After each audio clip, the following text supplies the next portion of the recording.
On one of my trips to Nigeria, I did visit the Fusion Center, which there was a great deal of cooperation beginning, and I mentioned that our ambassador, Mike Waltz, to the United Nations was actually deployed there as a Green Beret and a part of a special forces training component.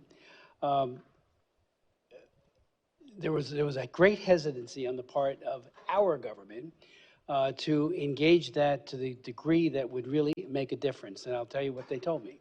They said that they were worried about the applying the Leahy law so that we do not fund or train human rights violators. So believing that, I actually asked, I had a hearing, and Ed Royce did a hearing on the full committee, and we asked the Undersecretary of State under the Obama administration how many Nigerians could be trained. And she said, matter of factly, half. We don't need half, but a large number, half would be, that could be trained in counterinsurgency. They wanted night vision goggles, they wanted intel to track down Boko Haram and these other then emerging groups, ISIS West Africa, for example, and it never really materialized the way it could have. Now, one of the hopes I have, and we hope many of us have, coming out of this, will be that there will be a renewed effort to, again, support human rights trained people, men and women who are not accused. And certainly, that is a very difficult thing to prove one way or the other. The Leahy law is very hard to implement.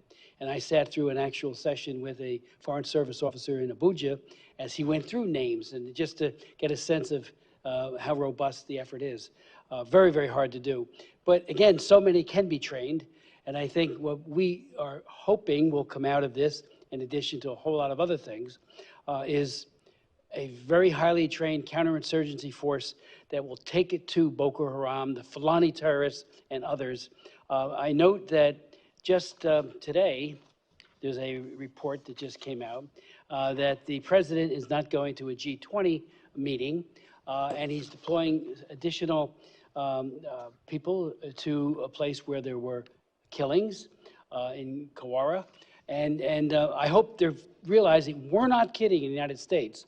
The President of the United States is absolutely committed to this. Marco Rubio is as well, and right on down. And what are we doing? We want to help, as I said earlier, those who are at risk, those who are dying, those like that wonderful woman we just saw a moment ago who lost 5 of her children. We don't want that to happen anymore. And, you know, I do believe that the art of the possible, when you have a will, when you have a focus, you can have great achievements for peace, and that's the hope here. So last night, and I know that my colleagues also had meetings with this high-level delegation, and ours went for almost 2 hours. And I said, think of us as partners. You know, yes, we do have the ability to levy sanctions, and you may not like it, but we're doing it because we care about the people in your country that are being slaughtered, both Christians and Muslims. So your thoughts on really getting this cooperation off the ground?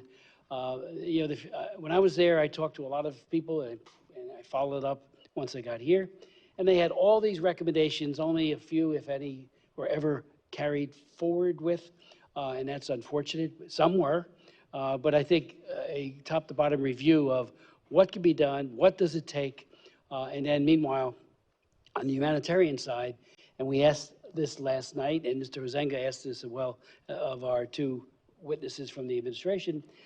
You know, the government really needs to do more for its IDPs. It has not, but we want to be helpful there too. Making sure that food, medicine, shelter is available to them. So the IDP camps that I've been in were awful. One was an old hotel that was just, makeshift turned into an IDP, and that was probably one of the better ones.